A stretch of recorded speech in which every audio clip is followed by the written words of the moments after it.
Hello and welcome back. We'll continue with our exploration of the Bitcoin transactions.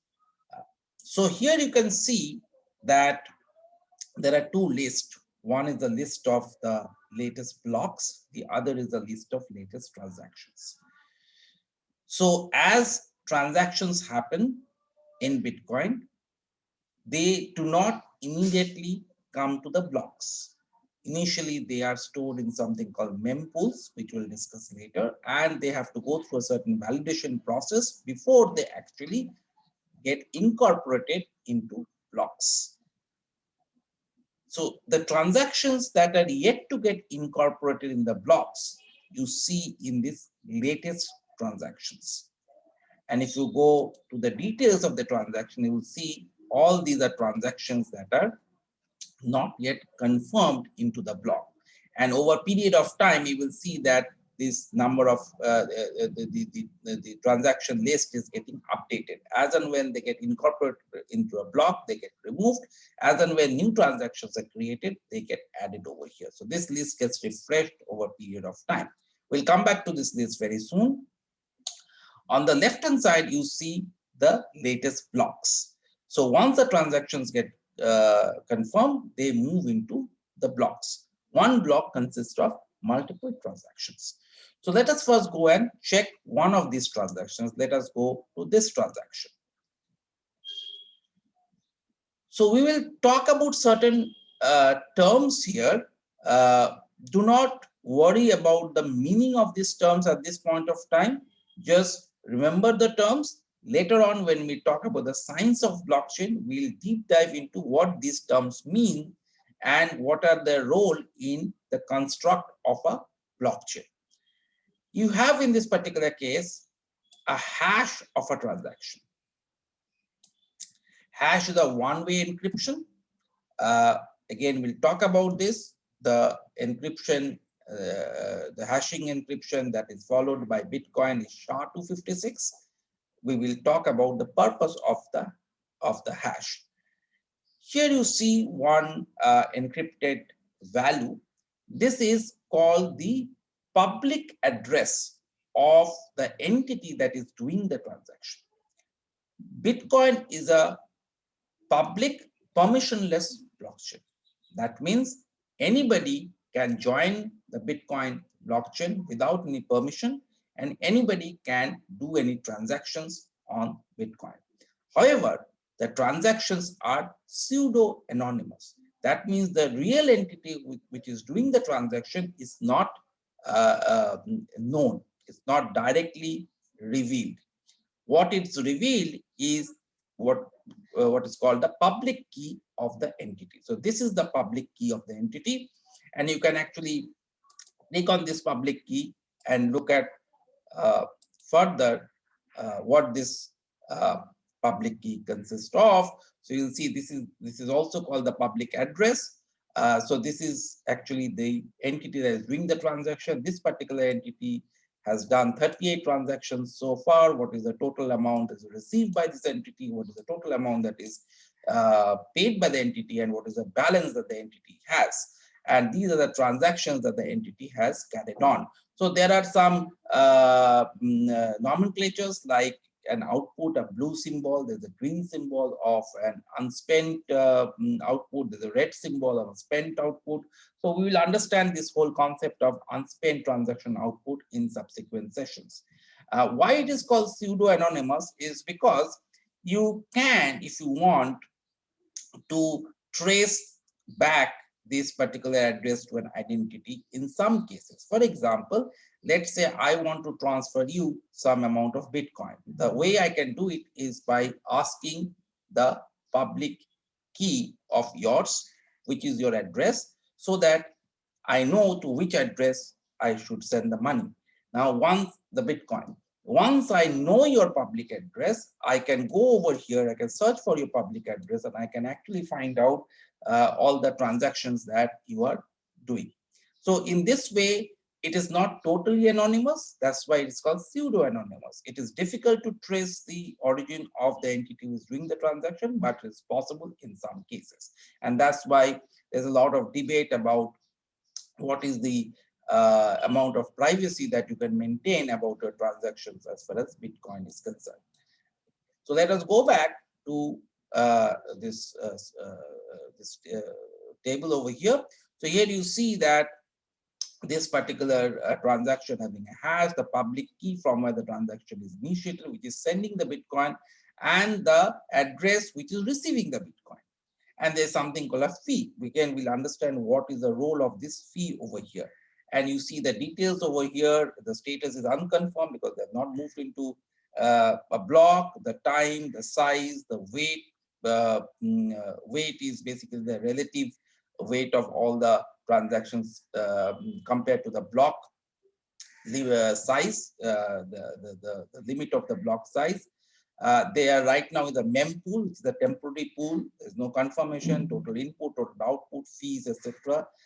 There's a fee per byte, how much fee you are paying per byte, fee per weight unit.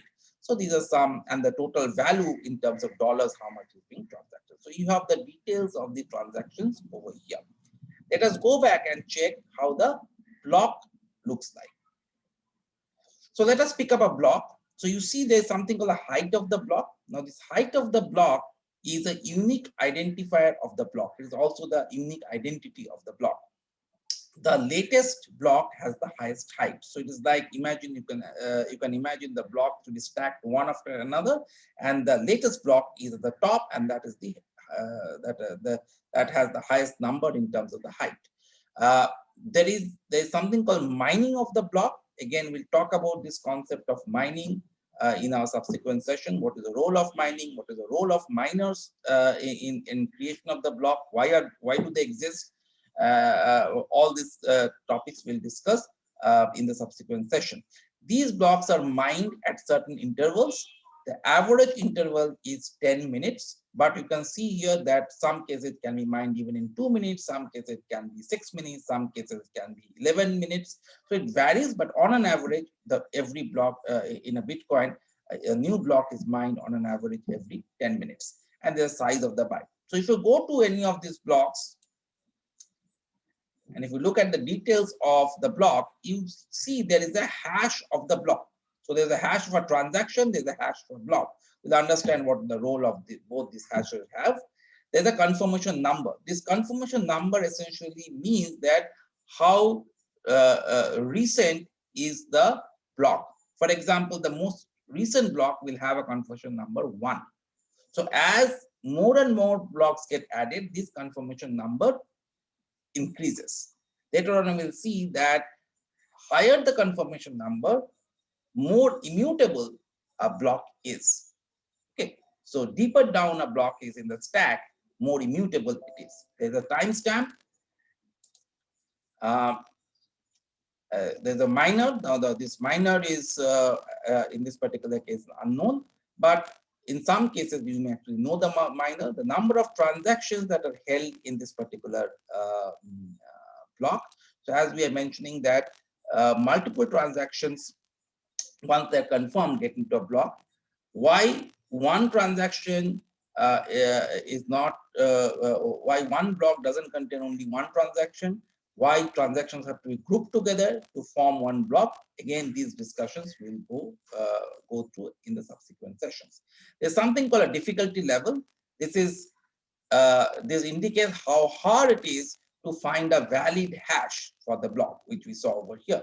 Now, why would it be difficult to create a hash? Why there should be a difficulty level? How hard the difficulty level should be? Again, these questions will answer very soon. There's something called Merkle root, another term which we'll discuss later, a very important term. There's something called versioning, which basically related to the protocol proposals, the number of bits that are there in this particular block. A bit is a subunit of Bitcoin. Is 0.000001 Bitcoin. This is the smallest unit can be transacted. It is also called a Satoshi. There's a weight, which is basically comparing the size of different transactions with each other proportionate to the maximum limit of the block. The total size of the block, how many bytes the block contains. There's another very important term called nonce. Please remember this term because we are going to know how this nonce is important from a mining perspective. This is the transaction volume, so much 2,631 Bitcoin, 0.6885, etc. Bitcoins have been transacted. What is the reward? There's a block reward and there's a free reward. This goes to the miners for mining the block. Why do the miners, why do we need miners to mine the block, and why do we need to pay fees for the miners to mine the block? All of these we'll discuss as we go along. And then we see the transactions that are included in the block. So there is one transaction which is called a coin-based transaction, which generates new Bitcoins in this block. So these new Bitcoins are added into the Bitcoin network. So this is called a coin-based transaction. It's basically an addition of the block reward and the fee reward. It's very, very important because it's a new amount of coins, Bitcoins that are generated. Then you have each of these transactions. So the same transaction that we saw over there, so you see addition of this transaction. So this is the public key, this is the hash of the transaction. This the entity possessing this public key is transferring this amount of Bitcoin to these two entities. Interesting thing that you must note is that the way these transactions are recorded, and there's a difference between the way these transactions are recorded in a Bitcoin ledger compared to the way it is recorded in, let's say, a banking ledger. And we'll see the difference between the two and how a Bitcoin ledger has to be read. So you have also the fee recorded over here. So there's a block reward and there's a transaction fee, and each of these transaction fees is recorded over here. So you see all the list of transactions. As you can see, there can be one sender and there can be multiple receivers. And there are some symbols which is denoting various types of output, blue, green, and red, spent and unspent. So we will discuss about the concept of unspent transaction output in one of the subsequent sessions. So I hope that you have got a sneak preview of what does the inside of a Bitcoin transaction look like. What is it? What is contained inside a block? Don't worry if you have not understood many of the terms. We will discuss all of these terms and details in our subsequent lessons. However, it is important that you remember the terms because we'll be referring to these terms in our subsequent lessons.